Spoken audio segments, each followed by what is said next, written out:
دپاره به خلک جامې اچوي د لذت دپاره او د خوند دپاره جامه به خیرنېږي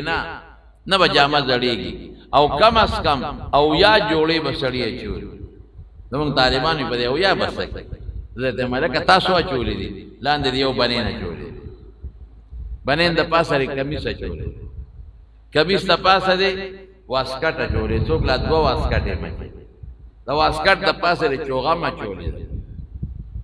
کوټ د چوغې د پاسه یې بیا په سر رومال اچولې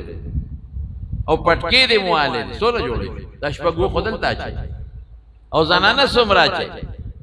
دا به د خوند دپاره مختلف قسمه جوړې به خشتا او جوړې به کم دی دردي نشته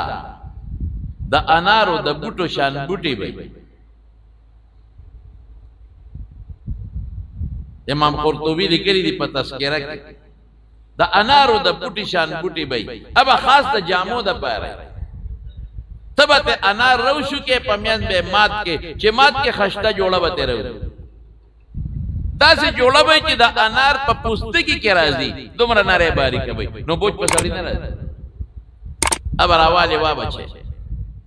خشتا جوړه مزیدار